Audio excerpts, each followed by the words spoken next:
Hi everyone, and welcome back to my Advanced IELTS Writing Task 1 academic course. I hope that you've been able to follow the lessons so far.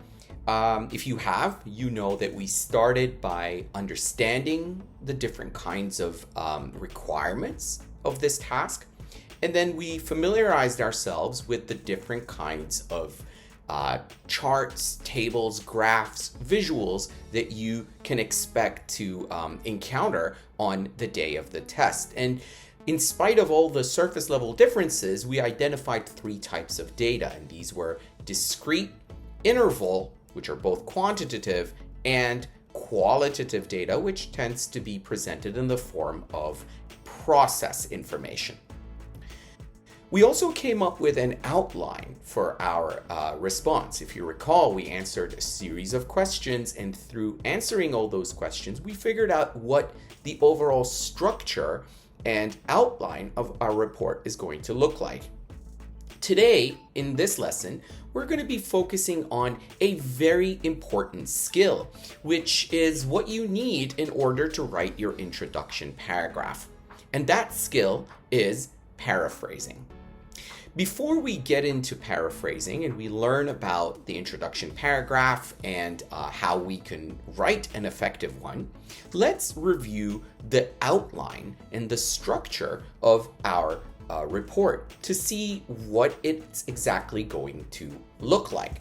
So essentially, we have a series of paragraphs, right? We start with what we refer to as the introduction paragraph. So we're going to start from here. We have an introduction paragraph, and it doesn't really matter if we're dealing with a flow chart, a map, a pie chart, a graph. It doesn't matter. We need an introduction paragraph basically for all kinds of reports.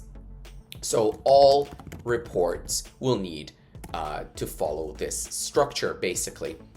Now, following the introduction paragraph, we will add something which we call an overview paragraph. And what is an overview paragraph?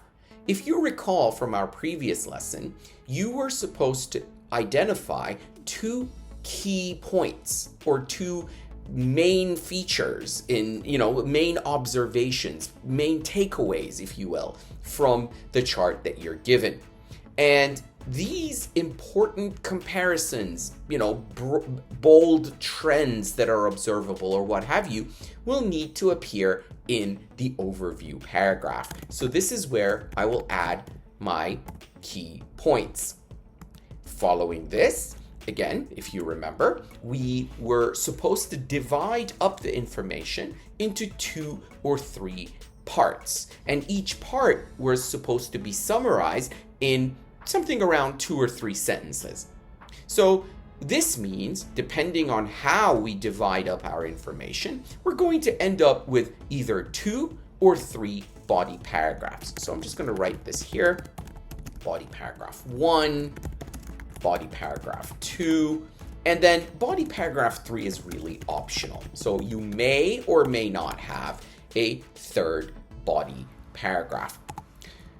The final question is, well, do we need a conclusion paragraph? And the answer is you can, but you don't have to. Essentially, we don't have a conclusion in IELTS Writing Task 1 in the sense that you draw an inference or you conclude something beyond what is stated in the data itself. You're not really supposed to do that. In fact, you will lose marks if you make assumptions or if you draw conclusions that are not existent and immediately observable firsthand in the data. Now, a lot of the time I have students who have expertise in the field. So for instance, let's say one of the candidates that I was working with happened to be a medical student, and they had a lot of information about cholesterol and how it could affect a person's health. And the graph they got on the test happened to describe, how people's cholesterol levels changed over the course of a few years. But The chart didn't provide any information about the health consequences of such changes in cholesterol levels. So, would it be right or would it be wrong for me, as someone like my student who has a lot of information about biology and health, to draw a conclusion, to say something about health, even though it's not directly mentioned in the data? The answer is a resounding no. Stick to whatever they have provided you with and avoid including details or information that comes from you based on your own personal knowledge or background information on the topic. Never include something that's not in the chart. So we don't have a conclusion in that traditional sense, but you can have a conclusion in which you place one of your key points. Now, my advice to my students is don't include a conclusion and just go ahead and add whatever key points you have or whatever key observations you've made from the data into the overview paragraph. And by doing so, there's no longer a need for you to include a conclusion paragraph. Another question that I often get is, how is this overview paragraph different from the 3 body paragraphs? The answer is simple. In the 3 body paragraphs, we tend to rely on numbers, figures, and details. So here we add details, and basically, if you're dealing with a quantitative type of graph, like a line graph, a bar chart, any kind of graph that includes numbers, it's very important that you report these numbers, figures, or statistics. Unfortunately, I have had students who have taken the test, and when they came out of the exam session, they were very happy. They thought they did a really great job. And when I asked them some questions about how they divided their paragraphs, what kind of key points they identified, it all seemed really great. But to their surprise, they got a result that didn't match their expectation. And the reason was later found out to be their failure to include numbers, figures, and statistics. Remember, it's very important that you include this information in your report. Okay, now that we've figured out an outline, a structure for our response, we're going to focus on the introduction paragraph for today. So I'm going to highlight this. We have the introduction paragraph, which is the focus of our lesson. And the first question is, well, what is this introduction paragraph supposed to do? If you remember, in the question, and we looked at this a few weeks ago, we have 2 parts, right? So the prompt, the question that we get has 2 parts. It has a written part, and then it has the graph itself, right? And then if you look closely at the written part, you'll see that it's made up of 2 parts. So we have a description wherein a very brief description, as the name suggests, is provided of the chart. This is the first paragraph. And then we have the instructions, if you remember. And the instructions are it's a generic statement that you often see on the test. Something like, summarize the information by selecting and reporting the main features and make comparisons where relevant. So if you remember, the description follows a specific structure. And the structure that you're likely to get is subject, verb, and MP. Okay? And let me show you what I mean by this. I'll again use highlighting to make this clear. So in the question, you're always going to get a subject, a verb, and you're also going to get a noun phrase, right? So subject, verb, and noun phrase. Your job in the introduction paragraph is to state the same information that you saw in the prompt, in the description of the prompt, and just change the wording, paraphrase it, put it in your own words. So let's take a look at an example, and we're later going to revisit this example today, and we're going to write a sample introduction for it. But just to show you what I mean, you see here we have the prompt, it's the written part here, and then we have the graphs, the charts here. Now, the prompt, the written part, is made up of two parts. The first part is the description, the part that says the pie chart below shows the popularity of different sports among male and female athletes. This is the part that you paraphrase. And then we have summarize the information by selecting and reporting the main features. This part you do not include in your paraphrase. Okay? Now, let's go back to our outline and what we have planned for the paraphrasing process. So essentially, you need to change all of these, the subject, the verb, and the MP. The more changes you make, the better the result. That is, your sentence will be more paraphrased, right? And that's what we're aiming for. So let's take a look at the different strategies that we can use for paraphrasing. So strategies for paraphrasing the prompt for the basically the introduction paragraph, right? There are three strategies that I would like to introduce to you today. Strategy number one is called substituting details. So basically, you paraphrase by taking a detail and replacing it with another detail, right? That's what substitution is. The second strategy is known as deleting or omitting details.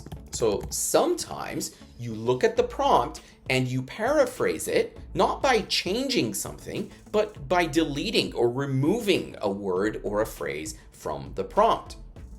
And finally, the third strategy is called adding details. And this is where you add certain details to the prompt, to the description from, other sources. And again, we'll see these three strategies in action very shortly. Okay, let's begin with strategy number one, and that is substituting details, right? So the question is, what can I substitute in this familiar structure, in the subject, verb, and MP structure that we have going on here? I'll show you. Let's start with the subject, right? So for the subject, you should know that the prompt will often give you the subject in either generic form or in specific terms. What do I mean by this? So remember the different kinds of charts that you could get? So we could get, for instance, a line graph. I'll just list these, okay? We could have the bar chart, the table. What else do we have? The pie chart, remember? The flow chart. And finally, the map. Okay? Now we obviously have something we refer to as a combination chart. But again, if a combination chart were to be stated in a specific term, it would be like the line graph and the pie chart. Okay, so it's nothing beyond what we can see here in the example. Now, the question is, okay, what if I've decided to paraphrase one of these forms? What could I replace them with? Well, first things first, you can always replace the determiner the with this, right? So instead of saying the line graph, you could refer to it as this graph. Now, graph is a very generic way, right, of referring to, let's say, a line graph or some other kinds of charts. But to make it easy for you, suffice it to say, whenever they give you the specific type, for example, the line graph, I want you to change it by removing the part that says line and just refer to it as the graph. How do we do this for a bar chart? Well, instead of saying the bar chart, you're just going to call it this chart. What about the table? Well, you could refer to it as these figures, and by figures I mean numbers, right? Or basically call them numbers maybe. So these figures, these numbers, or these statistics show, right? What about a pie chart? Well, for a pie chart, you could just call them these charts. Now remember, pie charts very rarely, if ever, appear alone. So if you have a pie chart, it's likely going to appear with another pie chart, or it will accompany a different kind of chart altogether. So for instance, you might have a line graph and a bar chart and a pie chart. So these charts is what I'm using here. What about the flow chart? Well, a flow chart is also known as a diagram.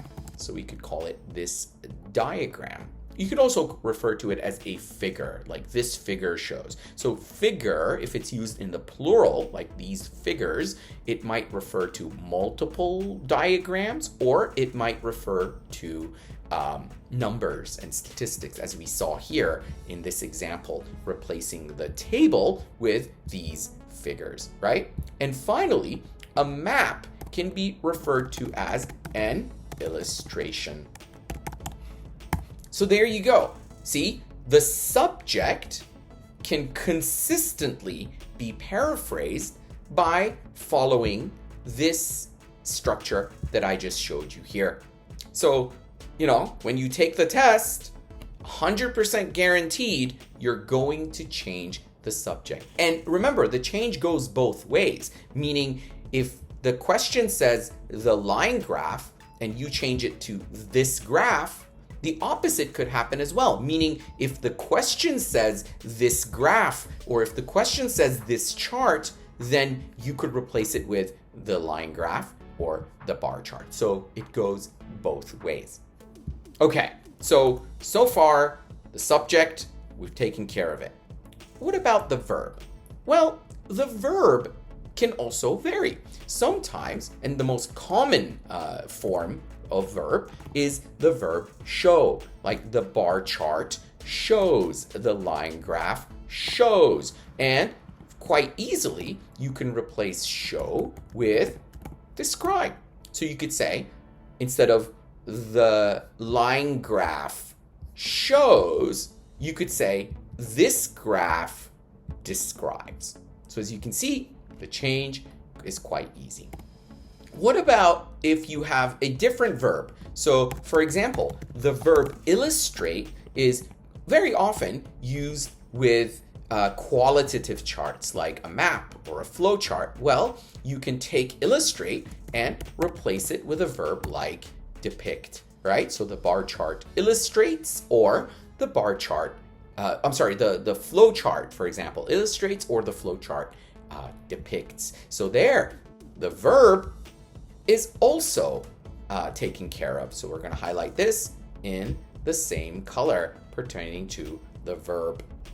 Okay, now we need to figure out how we're going to paraphrase the noun phrase. And this is where it gets a little tricky. Why? Because the options and the different ways through which you can paraphrase the noun phrase can vary depending on the nature. Remember, because you have different forms of noun phrases depending on what is really being shown in the chart. But there are certain features that are recurrent, and we can rely on these to guarantee some changes to the structure. I'll give you a few examples.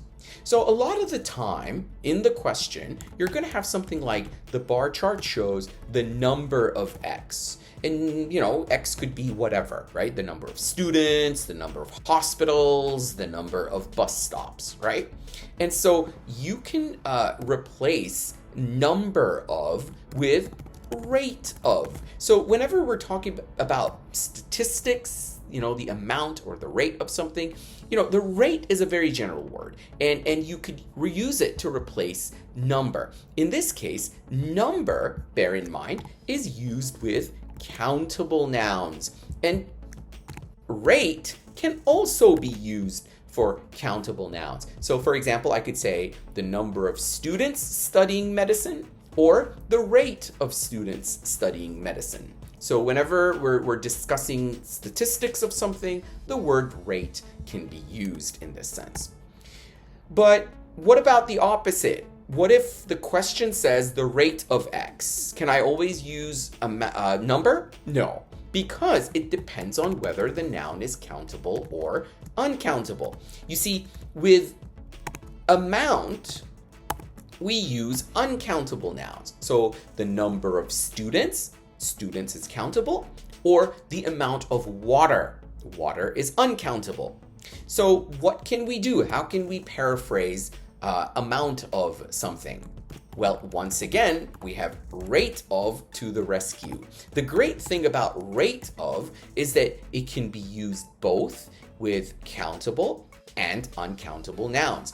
So again, if the question says the number of students, you could easily replace it with the rate of students. If it says the amount of water, you could replace it with the rate of water. But if it says the rate of students, you're going to have to ask yourself, students, is it countable or uncountable? If it is countable, which it is, then you replace it with number of. And if they say something like the rate of water, well, you're not going to say the number of water because water is uncountable. What are you going to say? You're going to say the amount of water instead. So there you go. That's another guaranteed change that you can make to the question. What else? Well, whenever you're reporting time, so for example, from 1999 to 2003, okay, we're describing a period of time using from and to. Well, how can we paraphrase that? Easy. Instead of saying from 1999 to 2002, I'm going to say between 1999 and. Notice that it has to be and, between and. A lot of students make this mistake. They say between two, right? So it's from to and between and. There you go. Another guaranteed change that you could make. What else? Well, sometimes in the question we have certain modifiers or adjectives such as a specific. So for example, the question could say the number of students studying at a specific country, in a specific European country. Well, instead of saying specific, you could use something like certain, in a certain European country, right? So that's another change. Or sometimes you have another modifier. The question says different countries, for instance. And so what you could do is you could replace it with various, right? So in 3 different colors, let's say the number of cars manufactured in 3 different colors. So how can we paraphrase this? Instead of saying 3 different colors, we say various colors, right? Cars manufactured in various colors. This is very important because if you notice, I dropped the number 3. So if it says 3 different countries, you can't say 3 various countries. You're going to have to say just various countries. So important point is do not use numbers before various. Even if you're, using various to replace different, and different might have a number coming before it. This is pretty important. Okay, what else do we have here? What other predictable changes can we make in order to paraphrase our topic in the best way possible? Well, here's another one, but this tip that I'm about to share with you is a little bit more advanced. Why is it advanced? Because, well, you'd have to be good at grammar and you'd have to know the grammar well to be able to do this confidently. But here's the idea. In writing, we often have something which we call modifiers, right? And a modifier is essentially a phrase or that gives more information about something. So for example, I could say the bar chart shows the number of students, right? Students, that's it.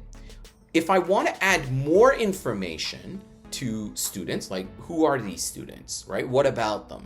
Then I could add a modifier like this. I could say the bar chart shows the number of students who are living in Canada.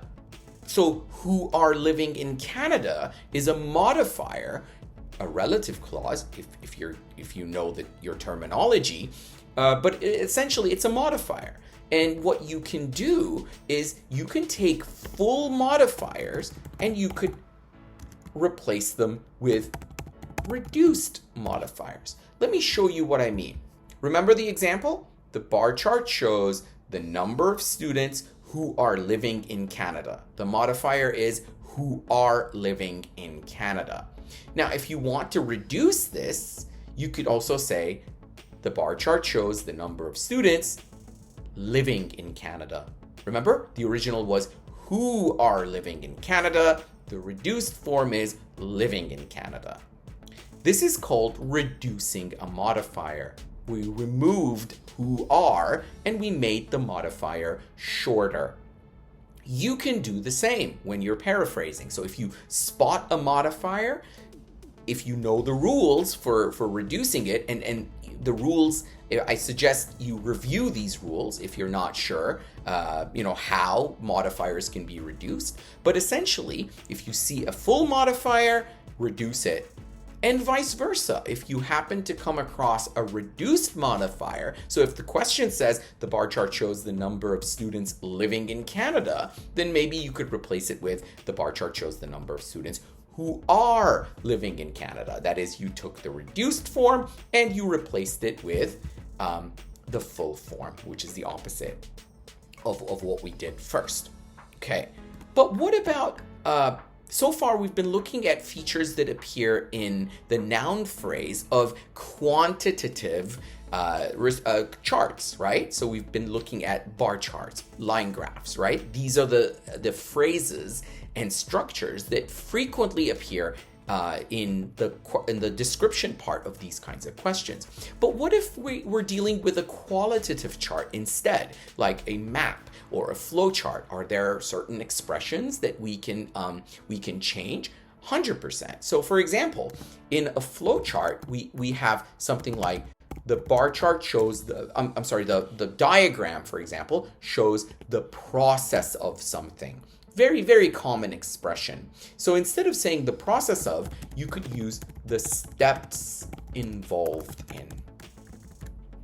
Let me give you an example. So if the question says, the diagram shows the process of manufacturing silk cloth, you could paraphrase it by saying the diagram illustrates the steps involved in producing silk cloth. You see, same idea, just different phrasing. And what about maps? Well, a lot of the time you have something like the map of a place, right? And it's only logical for us to expect such an expression because a map shows a map. So what can we do instead? What can we say instead of saying, if the question says the illustration shows the map of Greenview Park, right? And what can we do? Well, instead of the map of, you could say something like the plans for, especially if it's for the future, or the plans of. So these are the phrases that you could use instead. Okay, so all of these changes that we just reviewed will help you paraphrase the second part, which is the third part, which is the NP, right? So I'm going to go ahead and highlight it in the same color that you can see up here. So you see, we paraphrase the subject, and these are the strategies we use for substituting the subject. We have a plan for substituting the verbs. And I also shared some tips regarding how you can substitute the MP. So all of these fall into the same category. Okay, so we've looked at the first strategy, which is substituting details. Now, the second strategy is to delete details. So what can we possibly delete from the question? Well, here is one piece of advice. The first thing that I think you could very easily delete is the word below. So whenever the question says the bar chart below, I want you to replace it with nothing. So just say the bar chart or this chart, remember? So go ahead and switch things and, do the substitution as described, but drop the word below. It's really unnecessary because even though the chart is included beneath the description, your response will not accompany the graph. So it doesn't make sense for you to say the bar chart below, right? It just doesn't make sense anymore. Okay, the next change that you could do as far as deleting is concerned is delete any extra detail from the prompt. Okay, so this is the second strategy. Delete any extra detail from the prompt. Now, what can we consider to be extra detail? I'll tell you what I mean. Let's say the question is, the bar chart shows the number of male and female students at a community college in the United States. Okay, think about it. What are some details in this prompt that could be left out? Does it matter whether it's a community college or a different kind of college? Not really. Now, if the graph were comparing a public college and a private college, then it's essential information. I need to mention this detail, private versus public, right? But since it's only adding a detail that doesn't really play a role in the comparisons and in the chart, then maybe we could leave it out and perhaps mention the fact that this is a community college somewhere else in our response. Okay, so delete community college. Or, for example, the prompt says male and female students. So the students are shown separately, right? Depending on whether they're male or female. So what are we going to do here? Can we delete male and female? Again, I would say yes, you could delete it, even though, this comparison is essential to the report. But by deleting it, we're not ignoring this detail. It's just that we have decided to exclude it from the prompt, and we will definitely refer to it later in our response, perhaps in the next paragraph, which is the overview paragraph. So any details that you think are unnecessary. I'll give you one more example before we proceed. Let's say the question says, the bar chart shows the number of international students studying in the United States, the United Kingdom, and Australia. Okay, so the three countries being compared are the UK, the United States, and Australia. So how can we delete this detail somehow from the prompt? Again, easy. Instead of naming these three countries, you could just say in 3 countries or in 3 different countries. So as you can see, again, this is basically the same strategy that we can use to delete certain details from the prompt. Now, this leaves us with one last strategy, and that is to add details, right? So this is the opposite. And it really works exactly in the opposite way of what I just described. And what do I mean by this? I'll tell you what I mean. So, for example, if the question says, the bar chart shows the number of students in 3 countries, what are you going to do? Well, if you look at the chart and you see the 3 countries named, then you could, instead of saying 3 different countries, you could name those countries. You see, this is the exact opposite of what I just did a few seconds earlier. So again, if the question says in the US, UK, and Australia, you're going to say in 3 different countries. And if the question says in 3 different countries, you're going to mention the US, UK, and Australia.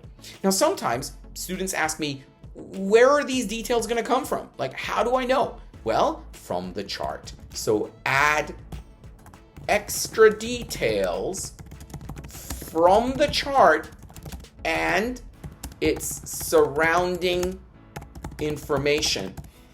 And when I say surrounding information, I basically mean, any information that might appear in, for example, the key. Remember, when we examined the structure of the report, we saw that there were additional details that helped us better understand colors and features in the chart. That was referred to as the legend or the key. So check out the legend and key and ask yourself, what could I possibly take from here to include in my revised and paraphrased introduction paragraph?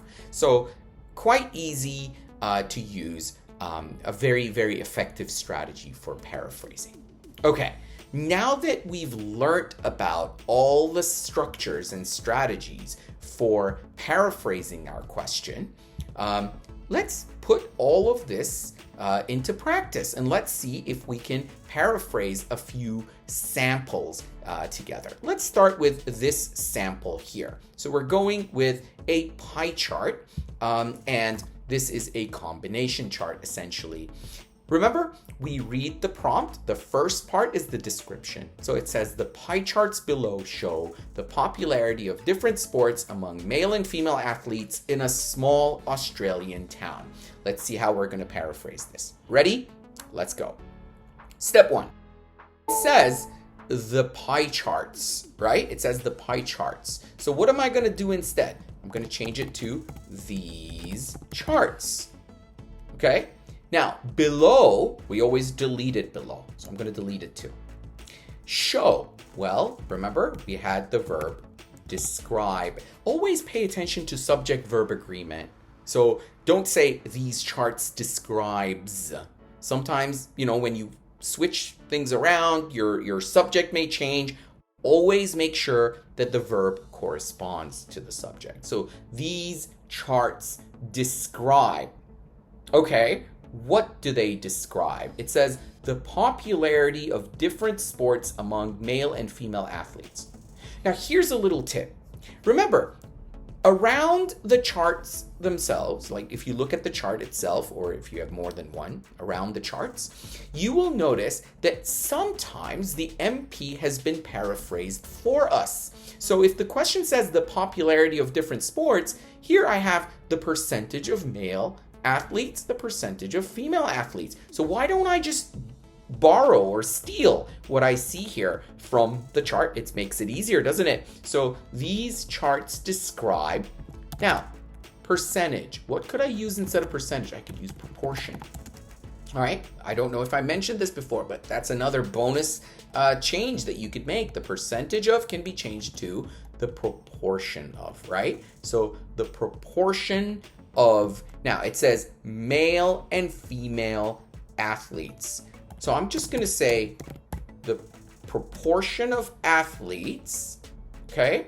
And then it says in small Australian town. I haven't mentioned the different sports, right? So I could say these charts describe the proportion of athletes in, now it says different sports, doesn't it? So I'm just going to say in various sports.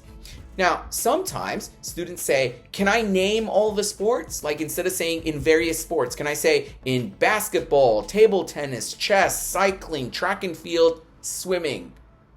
Can I do that? Well, if there are many categories and if it's going to result in a very lengthy sentence, then don't mention all the names. If it's only 3 or 4 and it's manageable, then why not? Okay, so in various sports, okay? And then the question says, in a small Australian town. Question, do I need to mention how it's a small Australian town?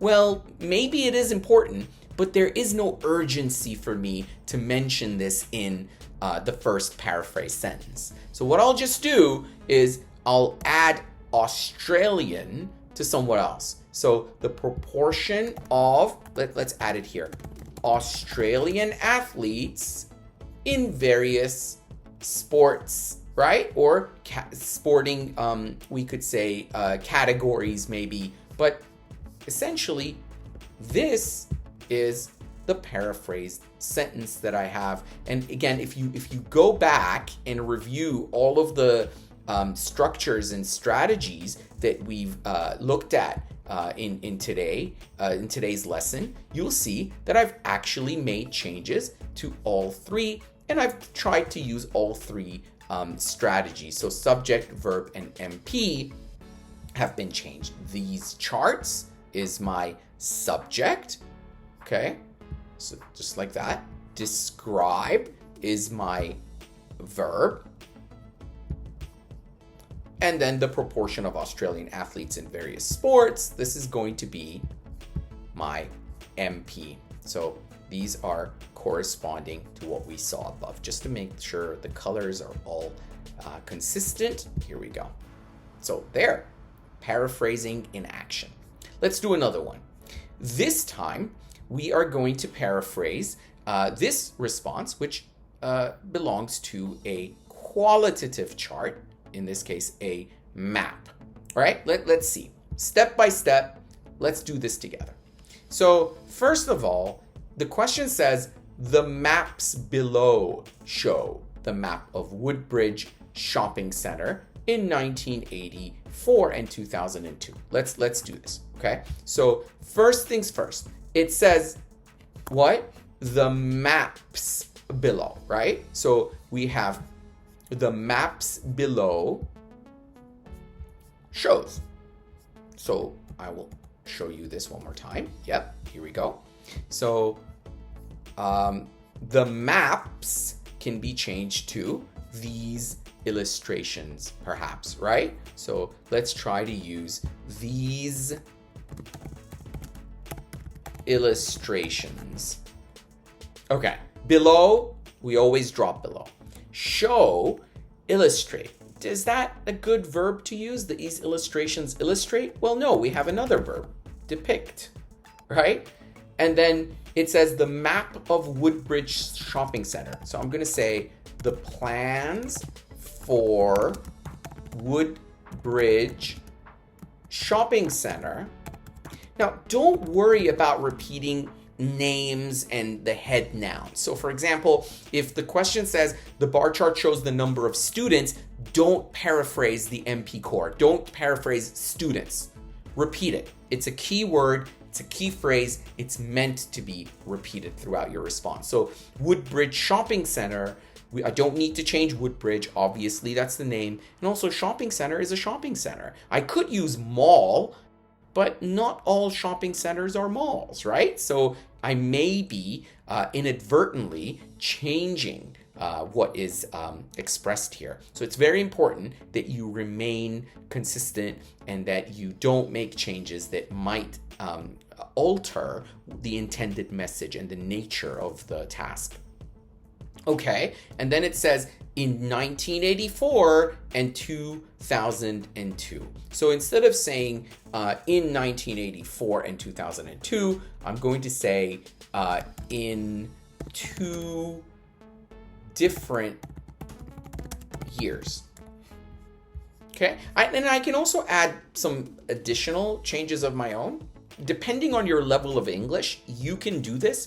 But if you want to be very safe and you're not sure or you don't want to risk it, then don't make any changes beyond what I've taught you in today's lesson. So just stick to whatever you see in this video. But if I wanted to make some additional changes, I could say these illustrations depict the plans for Woodbridge Shopping Center in 2 different years. The additional change that I would like to make is depicts the plans, and we could say upgrades or changes to, or perhaps depicts the plans for renovating Woodbridge Shopping Center, right? So, but then remember, it would need to match. So this would need to match what you have, 2 years. So we're not renovating it twice. So that might not make sense. This is why I'm telling you, be very careful when you're making additional changes. So depicts the plans and changes in. So we could say the plans and changes in Woodbridge Shopping Center in 2 different years. So just showing you how you could rely on your own general English to go beyond what I've taught you in this video. But it's very important that you remain mindful of the fact that additional changes could ruin everything, because if you make a change and then there happens to be a grammatical mistake associated with it, then that's going to be problematic. Let's do one last example before we bring today's lesson to a close. So here we have a line graph, right? Let's do this step by step. At this point, if you like, you can pause the video and write an example of your own, and then play the video and watch as I explain how I'm making the changes, and see if you made the same changes or perhaps made different changes. Let's start. So number 1, it says the line graph below. That's the subject. Instead, I'm going to say this graph. Below, again, remember, always delete below. Shows, I'm going to change it to describes. And then it says the number of students. I'm going to say the rate of students. Remember, number, we can replace it with rate because it's countable. And rate can be used both with countable and uncountable nouns. Okay, and then it says enrolled in 4 academic fields. This is where the question can help me. Here I have the verb enrolled, but if I read the question, it says the number of students registered. So I'm going to use this to paraphrase. So it's a freebie, really. So the rate of students registered at, okay, and then it says in 4 academic fields. You know what? I think I can mention it's only 4. So I'm going to say in the hard sciences, engineering, medicine, and arts and humanities majors. Okay? And then it says at Northview University. Do I have to mention this detail? No, I'm just going to say at a university. I am, however, going to mention the name Northview later at some point. Okay, so at a university, and then the question says between 1965 and 2005, I'm going to change it to from 1965 to 2005. So as you can see, and if you compare what we have up here to my example, you will notice that I have made plenty of changes, and now this sentence is completely paraphrased. What I want you to do is show me how you have paraphrased these sentences in these 3 examples that I just showed you. And in the comments, share your responses and let me know if you managed to make some additional changes, in addition to the things that I have showed you. All right, guys, that is it for today's lesson. I hope you enjoyed the content. If you do, please like, share, and subscribe, and let other people know about these free lessons that are available. Please note that by becoming a member of the channel, you will have access to additional content and lessons and complete video tutorials for the IELTS preparation process. Thanks again, and I hope to catch you all in the next video.